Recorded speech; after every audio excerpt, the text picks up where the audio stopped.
Hello friends, स्वागत है आपका मेरे इस यूट्यूब चैनल पर। आज का हमारा टॉपिक भौतिक भूगोल से है, भू संतुलन की संकल्पना आइसोस्टेसी। लेकिन इससे पहले एक संदेश, वृक्षारोपण को बढ़ावा देने के लिए आओ हम पृथ्वी का श्रृंगार करें, वृक्षारोपण कर प्रदूषण का संहार करें। हमारी पृथ्वी को यदि हमें रहने लायक बनाए रखना है तो वृक्षारोपण अति आवश्यक है। तो आज का हमारा टॉपिक भू संतुलन की संकल्पना या आइसोस्टेसी। भू संतुलन का जो विचार है ये भारतीय भूमि से ही उपजा है। भारत में जो भारत के सर्वेयर जनरल थे सर जॉर्ज एवरेस्ट, हिमालय की तलहटी में मौजूद दो जगहों का अक्षांश और देशांतर निर्धारण का कार्य चल रहा था, कल्याण और कल्याणपुर। उन दोनों स्थानों का जो अक्षांश और देशांतरीय मान आना चाहिए था उसमें थोड़ा अंतर आ गया। और इस अंतर का कारण जब उस समय के भूगर्भवेताओं, भूविज्ञानियों और भूगोलवेताओं से पूछा गया, खास करके एरी और प्राट से, तो उन्होंने जो विचार इस संबंध में प्रस्तुत किए वही विचार जो हैं वो भू संतुलन की विचारधारा बने। भू संतुलन का विचार जो है वो हमारे मस्तिष्क में इस तरह से इस रूप में उठ खड़ा होता है कि जब भी हम पृथ्वी पर ऊंचे ऊंचे पर्वत देखते हैं तो अनायास ही हमारे मन में एक सवाल उठता है कि ये ऊंचे ऊंचे पर्वत अगर पृथ्वी गोल है और घूम रही है तो ये नीचे गिरते क्यों नहीं है। तो इन ऊंचे ऊंचे पर्वतों और नीचे धंसे भाग, जो भी सागरीय भाग है, गहरे भाग हैं, पठार मैदान, जो भी पृथ्वी पर भू आकृतियां मौजूद हैं, ये पृथ्वी पर किस तरह से संतुलित दशा में खड़े हैं। इस विचार में जो नियम या भौतिकी जो काम करती है वही नियम या भौतिकी संतुलन, ये भू संतुलन या आइसोस्टेसी कहलाती है। तो भू संतुलन यानी आइसोस्टेसी समस्थिति पृथ्वी पर विभिन्न भू आकृतियों के संतुलित संतुलित अवस्था में खड़े रहने की दशा को ही कहते हैं। कि विभिन्न प्रकार की भू आकृतियां जो हमारी पृथ्वी की ऊपरी सतह पर पाई जाती हैं, जिनमें ऊंचे उठे भाग भी हैं और गहरे धंसे हुए भाग भी हैं, वो सारी भू आकृतियां पृथ्वी पर किस प्रकार से संतुलित स्थिति में खड़ी रहती हैं, यही विचार भू संतुलन का विचार कहलाता है। अगर इसको हम परिभाषिक तौर पर हम बात करें तो मुश्किल है, परिक्रमा पथ पर भी सूर्य के चारों ओर चक्कर लगाती है। तो इस परिभ्रमणशील और परिक्रमणशील पृथ्वी पर ऊंचे उठे हुए भू आकार जैसे कि पर्वत, पठार और मैदान, और नीचे धंसे भू आकार जैसे झील, तालाब, सागर, महासागर, ये सब के सब किस प्रकार से संतुलित अवस्था में स्थिर बने रहते हैं, इसी दशा को हम क्या कहते हैं, भू संतुलन या समस्थिति कहते हैं। यानी इन सभी भू आकारों को पृथ्वी पर संतुलित बनाए रखने में जो भौतिकी या जो नियम काम कर रहा है वही नियम भू संतुलन कहलाता है। समस्थिति की जो संकल्पना है, इस संकल्पना का सबसे पहले प्रतिपादन 1889 में अमेरिकन भूगर्भवेता थे जिनका नाम था डटन, उन्होंने किया था। तो समस्थिति 1889 में डटन महोदय ने समस्थिति विचार दिया था। आइसोस्टेसी शब्दावली भी उन्होंने ही दी थी। तो भू संतुलन या समस्थिति शब्द जो है वो डटन ने प्रस्तुत किया था।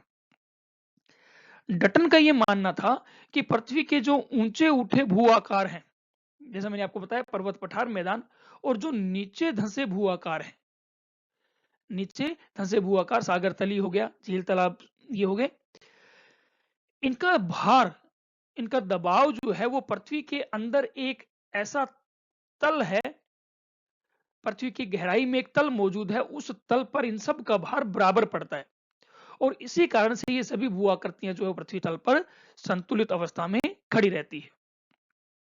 यानी जैसे कि तराजू के दो पलड़ों में अगर दोनों तरफ बराबर भार रख दिया जाए तो तराजू जो है वो संतुलित स्थिति में रहता है। और यदि एक पलड़े का भार या एक पलड़े का भार कम या ज्यादा कर दिया जाए तो उस स्थिति में संतुलन बिगड़ जाता है। तो ठीक वही स्थिति हमारी पृथ्वी पर भी मौजूद है कि हमारी पृथ्वी के जो विभिन्न आकार जो हैं, विभिन्न भू-आकृतियाँ जो हैं, इनका भार पृथ्वी के अंदर एक ऐसा तल है जिस पर कि बराबर पड़ता है। इस वजह से ये सभी संतुलित दशा में खड़े रहते हैं, ऐसा डटन ने कहा था। अब इस स्थिति के लिए यानी ये जो तल उन्होंने बताया है, डटन ने जो तल बताया था या रेखा जो बताई थी, इसको समदबाव तल, लेवल ऑफ यूनिफॉर्म प्रेशर, या क्षतिपूर्ति तल, लेवल ऑफ कंपनसेशन, या समतोल तल, आइसोस्टेटिक लेवल नाम दिया था। यानी पृथ्वी के अंदर एक क्षतिपूर्ति तल पाया जाता है जिसके ऊपर सभी भू-आकृतियों का भार बराबर रहता है। इस कारण से ये सभी भू-आकृतियां संतुलित अवस्था में खड़ी है। इस डायग्राम में भी आप देखिए, इस डायग्राम में ये जो नीचे एक रेखा दिखाई गई है, ये रेखा लेवल ऑफ कंपनसेशन है, यानी ये क्षतिपूर्ति तल है। और ये जो ऊपर कॉलम दिखाए गए हैं, सारे कॉलम विभिन्न भू-आकृतियों को प्रदर्शित करते हैं। ये सबसे ऊंचे जो है पर्वत हो गए, और उसके बाद पठार, ये पठार हो गए, ये जो है मैदान, भू-आकृति मैदान हो गए, और ये सागर तली हो गई, ये सागर तली। तो ये जो विभिन्न भू-आकार है, विभिन्न ऊंचाइयों में पृथ्वी की सतह पर हमें दिखाई देते हैं, लेकिन इनका भार जो है इस रेखा पर, जो पृथ्वी में गहराई पर मौजूद ये जो रेखा है लेवल ऑफ कंपनसेशन, इस रेखा पर सबका भार बराबर पड़ता है, इसलिए ये संतुलित दशा में खड़े रहते हैं। इसके लिए डटन ने यह भी कहा कि ये जो विभिन्न भू-आकृति हैं, इन भू-आकृतियों का भार इस रेखा पर बराबर पड़े, इसके लिए जरूरी है कि इन विभिन्न भू-आकृतियों का जो घनत्व है वो भी भिन्न भिन्न होना चाहिए। क्योंकि ऊंचे भाग, अगर साधारण से नियम से अगर हम देखें, तो ऊंचे जो भाग हैं इनका भार ज्यादा पड़ना चाहिए, और जो नीचे भाग है उनका भार कम पड़ना चाहिए। उस स्थिति में अगर भार में अंतर रहेगा तो फिर ये संतुलन की स्थिति में खड़े नहीं रह सकते। इसलिए उन्होंने कहा कि इनके घनत्व में अंतर होना चाहिए, और साथ में ये भी कहा कि जो ऊंचे भाग होते हैं उनका घनत्व कम होता है, यानी वो हल्के पदार्थों के बने होते हैं, और जो नीचे भू आकार हैं उनका घनत्व अधिक होता है, यानी कि वो भारी पदार्थों के बने हुए। तो इसका मतलब ये हो गया कि सागर तली जो है वो भारी पदार्थों की, और पर्वत जो है वो सबसे हल्के पदार्थों के बने होते हैं। तो हल्के और ये भारी पदार्थ, तो इन दोनों का यानी हल्के पदार्थों का ये टोटल एरिया में जितना भार है, यानी यहां से लेकर यहां तक ऊंचाई तक इसमें जितना भार है, सागर तली में इतनी सी, यानी ये जो इतनी आप देख रहे हो डिस्टेंस, इतना जो डिस्टेंस देख रहे हो, इतनी ये दूरी देख रहे हो आप, इतनी दूरी में उतना ही भार है जितना कि पर्वतों की इतनी ऊंचाई में मौजूद है, या इतने डिस्टेंस में मौजूद है। इसका मतलब कि दोनों कॉलम में घनत्व में अंतर जरूर है, लेकिन दोनों का भार एक समान है, यानी पर्वत कम घनत्व के हैं जबकि जो सागर तली है वो ज्यादा घनत्व की है। इसलिए इन सब का भार जो है इस रेखा पर लेवल ऑफ कंपनसेशन पर बराबर पड़ता है, और इसी वजह से ये सभी भू आकार संतुलित अवस्था में खड़े हैं। यही भू संतुलन का मूल विचार है, यानी पर्वतों का घनत्व कम, पठारों का घनत्व पर्वतों से थोड़ा ज्यादा, फिर मैदानों का इन दोनों से ज्यादा, और सागर तली का घनत्व सबसे ज्यादा होता है। लेकिन इन विभिन्न ऊंचाइयों या गहराइयों और विभिन्न घनत्वों के बावजूद भी इनका भार सबका एक जैसा होता है। इस कारण से सभी के सभी संतुलित दशा में खड़े रहते हैं। चलिए अब हम बात करते हैं भू संतुलन के विचार पर सर जॉर्ज एरी की क्या संकल्पना थी। तो सर जॉर्ज एरी जो थे, उनकी समस्थिति के संबंध में उनका जो मूल सिद्धांत था वो ये मानते थे कि विभिन्न भू-आकृतिक स्तंभों का घनत्व एक समान होता है। यानी जैसा डटन मानते थे वैसा एरी नहीं मानते थे। डटन तो कहते थे कि विभिन्न भू-आकृतियों का घनत्व अलग-अलग होता है, लेकिन एरी कहते थे कि पर्वत, पठार, मैदान, सागर तली, इन सभी भू-आकृतियों का घनत्व एक समान है, लेकिन इनकी गहराई में, यानी पृथ्वी के अंदर इनकी गहराई में भिन्नता पाई जाती है। ये उनका मूल विचार था, यानी uniform density with varying thickness, ये एरी का मूल विचार था। एरी ने सबसे पहले पृथ्वी की आंतरिक संरचना के बारे में बताया कि पृथ्वी की आंतरिक संरचना 3 परतों से बनी है, सियाल, सीमा और नीफे। और वो ये मानते थे कि सियाल की परत जो है वो सीमा की परत पर तैरती है। एरी का ये मानना था कि पृथ्वी की जो भू आकृतियां हैं, यानी पर्वत, पठार, मैदान, ये केवल धरातलीय भू आकृतियां नहीं है, केवल धरातल के ऊपर दिखाई देती है ऐसा ही नहीं है, बल्कि इसके नीचे जो सीमा की परत यानी सबस्ट्रेटम की जो परत है, उस सीमा की परत में ये भू आकृतियां अपनी लंबी गहरी जड़ें रखती हैं। जैसे कि एक पेड़ हमें पृथ्वी की ऊपरी सतह पर दिखाई देता है, वो संतुलित खड़ा रहने के लिए अपनी जड़ें पृथ्वी के अंदर रखता है, ठीक उसी प्रकार से ये भू आकृतियां भी अपनी गहरी जड़ें रखती हैं, जो कि सीमा परत के अंदर डूबी रहती है। और वो ये मानते थे कि सियाल का घनत्व जो है, यानी एरी का ये मानना था कि सियाल का घनत्व कम होता है सीमा के घनत्व की तुलना में, यानी सीमा का घनत्व, सीमा परत जो है उसमें मौजूद पदार्थों का घनत्व ज्यादा और सियाल में मौजूद पदार्थों का घनत्व कम होता है।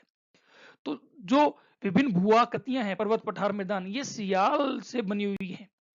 तो सियाल के कम घनत्व वाली ये जो भूआकृतियां हैं, ये सीमा में गहराई में डूबकर सीमा के अधिक घनत्व वाले पदार्थों को उतनी ही मात्रा में हटा देती है।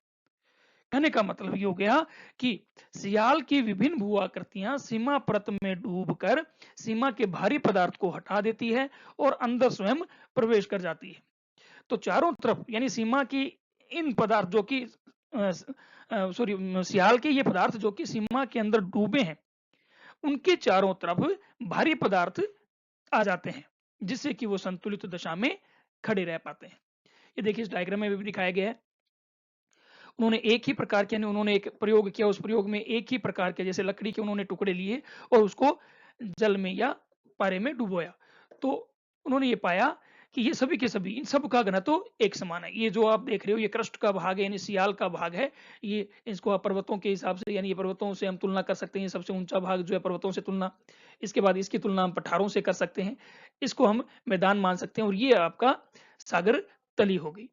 तो उन्होंने क्या किया कि एक ही समान घनत्व वाले टुकड़े लिए और उसको लिक्विड में डुबोया। तो उन्होंने ये पाया कि जो पदार्थ जितना, जो कॉलम जितना ऊंचा था, जो स्तंभ जितना ऊंचा था, वो उतना ही गहराई तक डूब गया।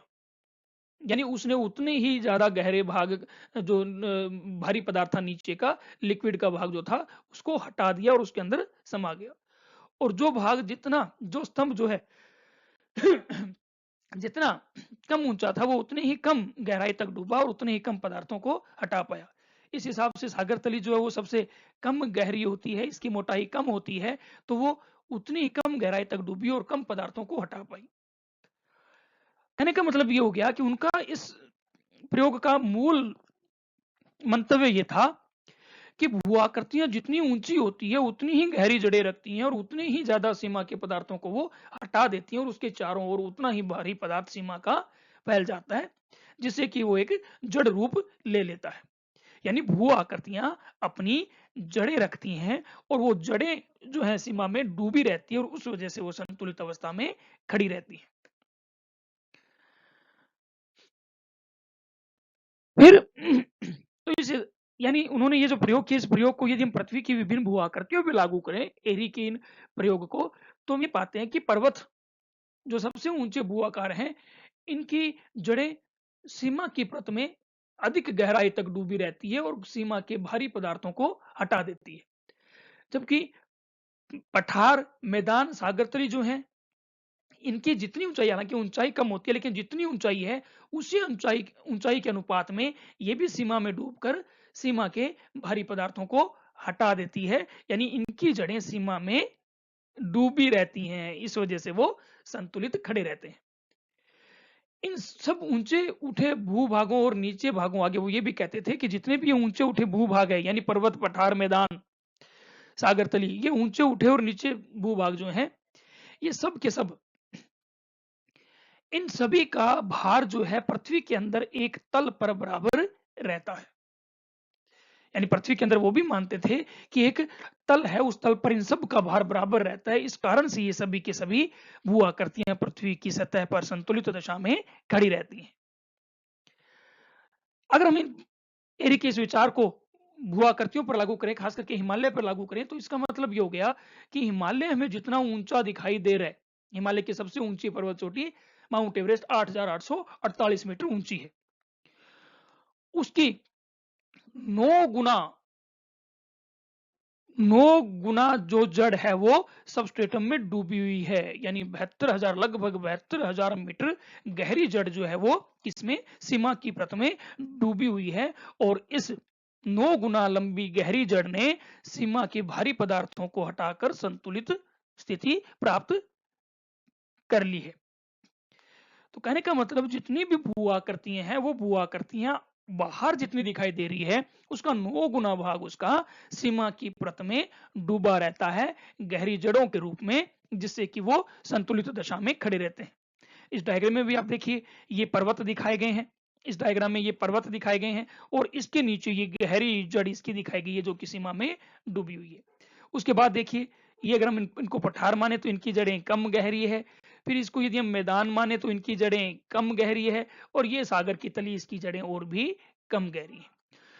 यानी जितना ऊंचा भू आकार है उसका 9 गुना भाग नीचे गहराई में सीमा की परत में डूबा हुआ है, और वही जड़ जो है उसको संतुलित दशा में खड़ा रखती है।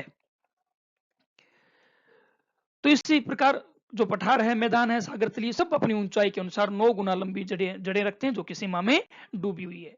और इन सब का भार, जैसा कि ऊपर भी हमने बताया, इन सभी भू आकारों का भार पृथ्वी के अंदर एक तल है, उस तल पर बराबर रहता है। इस वजह से ये सब संतुलित अवस्था में खड़े रहते हैं।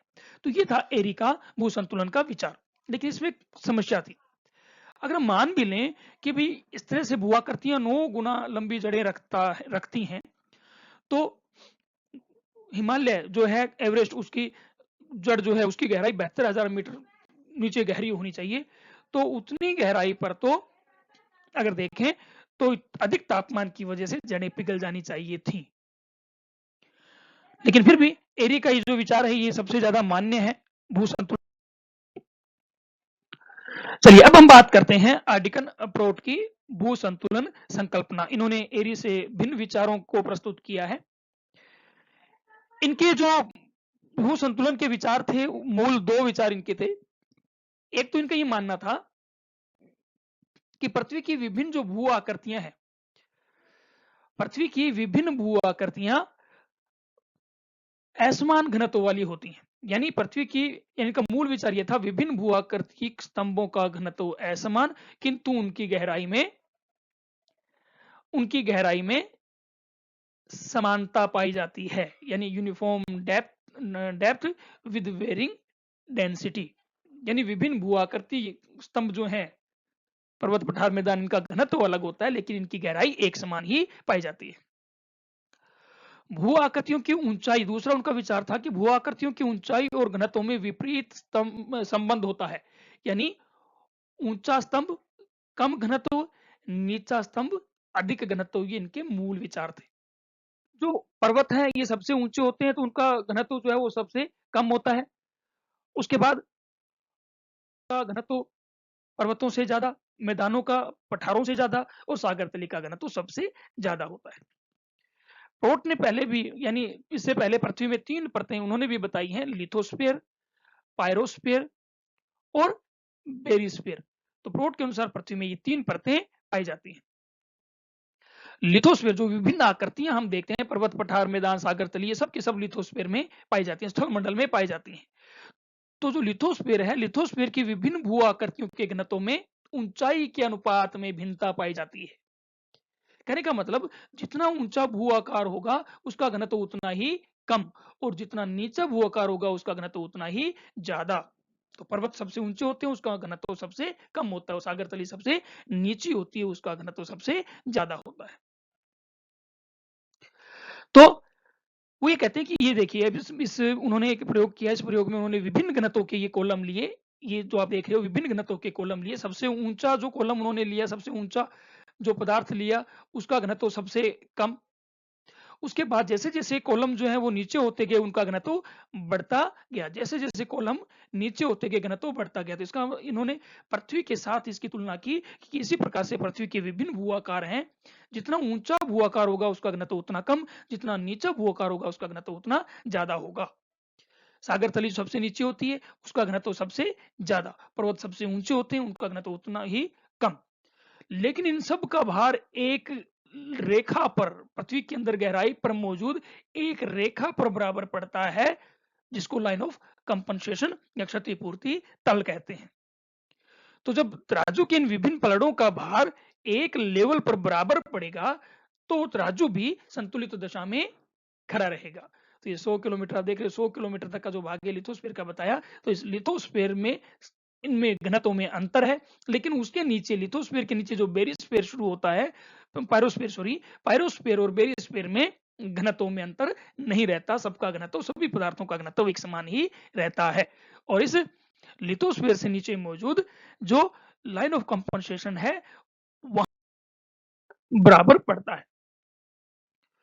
तो प्रोट ने ये माना कि विभिन्न भू-आकृतियों में घनत्व का जो ये अंतर है ये केवल लिथोस्फीयर में पाया जाता है। जैसा मैंने आपको पहले भी बताया कि रात्रि आकृतियां लिथोस्फीयर पर ही मौजूद है और वहीं तक इनके घनत्व में अंतर पाया जाता है।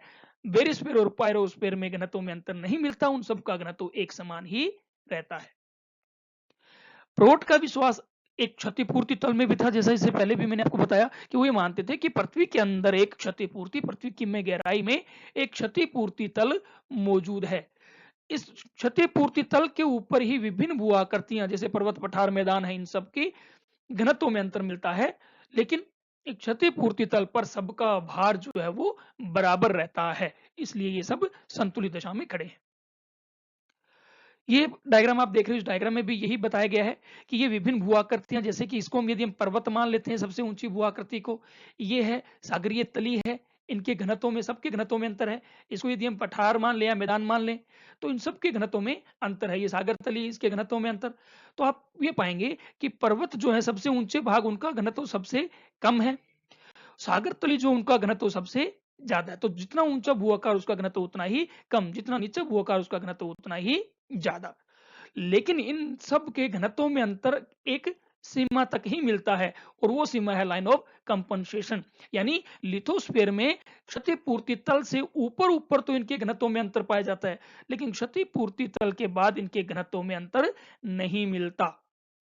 और इस क्षतिपूर्ति तल पर सबका भार क्या है, बराबर पड़ता है। यानी यदि इसकी ऊंचाई कम है, सागर तली की ऊंचाई कम है, तो भी भारी होने की वजह से इसका जितना भार है पर्वतों की इतनी ऊंचाई के बावजूद उस भार के बराबर है। तो दोनों स्तंभों का भार बराबर है घनत्व में अंतर होने के कारण, और इनका भार इस रेखा पर बराबर पड़ता है, इसलिए सभी संतुलित अवस्था में खड़े रहते हैं। तो ये प्रोट का विचार था। तो प्रोट और एरी के विचार ही मूल रूप से भू संतुलन के विचार कहलाते हैं। इन्होंने अपने अपने तरीके से भू संतुलन के विचार को प्रतिपादित करने का प्रयास किया है। अब कुछ और विद्वानों ने इनका समर्थन या इनका विरोध किया। इनमें से हेफोर्ड और बोवी जो हैं, उनके यदि समस्थिति के विचार हम देखें तो वो प्रोट के विचारों से ज्यादा मेल खाते हैं। इसके अलावा यदि हम जोली के समस्थिति के विचार यदि हम देखते हैं, जोली और होम्स के समस्थिति के विचार देखते हैं, तो वो एरी के विचारों के ज्यादा नजदीक। ये दो डायग्राम के जरिए एरी और प्रोट के विचारों की तुलना दिखाई गई है। जैसा हम पहले बात कर चुके हैं, सेम वही बात है। ये एरी का मॉडल देखिए। एरी के मॉडल, एरी ये कहता है कि जो विभिन्न भू आकार हैं वो अपनी गहरी जड़ें रखते हैं, यानी इनका घनत्व तो एक समान होता है लेकिन ऊंचाई में भिन्नता मिलती है। तो ये जैसे आप माने कि पर्वत है, ये सागर, ये तली है, इन सबका घनत्व उन्होंने एक जैसा दिखाया गया 2.7। सबका घनत्व एक जैसा है लेकिन इनकी ऊंचाई में भिन्नता है, यानी जितना ऊंचा भू आकार होगा उसकी उतनी ही गहरी जड़ें होंगी। तो एरी मूल रूप से जड़ विचार में विश्वास करता है कि जितना ऊंचा भू आकार होगा उसकी उतनी ही गहरी जड़ें होंगी, जितना कम ऊंचा भू आकार होगा उसकी जड़ें उतनी ही कम गहरी होंगी। लेकिन जितनी ही भी गहराई तक इन भू आकृतियों की जड़ें पहुंचेंगी उतनी गहराई तक के भाग का, सीमा का भारी पदार्थ वो हटा देंगी और हल्के पदार्थ उस सीमा परत में प्रवेश कर जाएंगे और उसके चारों ओर सीमा के भारी पदार्थ लिपट जाएंगे, जिससे वो संतुलित दशा में खड़ी रह पाती हैं। वो भी मानते थे कि एक तल पर, पृथ्वी के अंदर एक तल पर जो है सभी भू आकृतियों का भार क्या है, बराबर हो जाता है, जिस कारण से वो संतुलित अवस्था में खड़े रहते हैं। और प्रोट का यदि हम विचार देखें तो प्रोट कहता है कि विभिन्न भू आकृतियों का घनत्व अलग अलग होता है। पर्वतीय भागों का घनत्व 2.62, सागर तली का घनत्व 2.7 से ज्यादा, पठारों का घनत्व पर्वतों से थोड़ा ज्यादा होता है, मैदानों का घनत्व इन पठारों से थोड़ा ज्यादा होता है। इनका घनत्व अलग अलग है, और लेकिन घनत्व अलग अलग होने के बावजूद भी जो क्षतिपूर्ति तल है, इस क्षतिपूर्ति तल या रेखा पर इन सब का भार जो है वो बराबर पड़ता है। घनत्व अलग अलग होने के बावजूद भी इनका भार एक क्षतिपूर्ति रेखा पर बराबर पड़ता है। इस वजह से ये सारे के सारे भू आकार संतुलित अवस्था में खड़े रहते हैं। इसमें भी प्रोट और एरी के मॉडल, दूसरा जो डायग्राम देख रहे हो इसमें भी सेम यही प्रोट और एरी के मॉडल की आपस में तुलना की गई है विभिन्न स्तंभों के माध्यम से, कि ये प्रोट का मॉडल कि अलग अलग स्तंभ हैं, भिन्न भिन्न जो स्तंभ है इन सब का भार जो है वो एक रेखा पर बराबर पड़ता है, और डेंसिटी भी जो है इन सब की अलग अलग होती है। ऊंचे भागों का घनत्व कम और नीचे भागों का घनत्व ज्यादा, और एक रेखा पर इन सब का भार बराबर पड़ता है। और एरी ये कहता था कि जो सियाल परत है, ये सारे के सारे उसने सियाल परत के माने हुए माने, यानी पर्वत, पठार, मैदान, सागर तली, ये सियाल परत के माने, और इनका घनत्व कम होता है। और इसके नीचे जो सीमा की परत है उसका घनत्व ज्यादा होता है। और सियाल परत का घनत्व वो एक जैसा मानते थे कि सभी सियाल परत की भू आकृतियां एक ही जैसे घनत्व की होती हैं, लेकिन इनकी जड़ें अलग अलग होती हैं। इसलिए वो जड़ जो है गहराई तक सीमा में डूब कर संतुलन का काम करती है, लेकिन सबका भार एक तल पर बराबर पड़ता है, ऐसा एरी भी मानते थे। तो ये भू संतुलन का विचार हुआ, यानी पृथ्वी के विभिन्न भू आकार जो हैं, चाहे उनके घनत्व में अंतर हो, चाहे उनका घनत्व एक समान हो, लेकिन इन सब का भार जो है पृथ्वी के अंदर एक तल पर एक बराबर पड़ता है, और उस एक समान भार पड़ने की वजह से ये संतुलित दशा में पृथ्वी की तल पर मौजूद रहती हैं। उम्मीद है कि आपको ये लेक्चर पसंद आया होगा। आप वीडियो को लाइक करें, सब्सक्राइब करें, शेयर करें। Thank you so much. वृक्ष लगाएं और पृथ्वी को खुशहाल बनाएं। Thank you.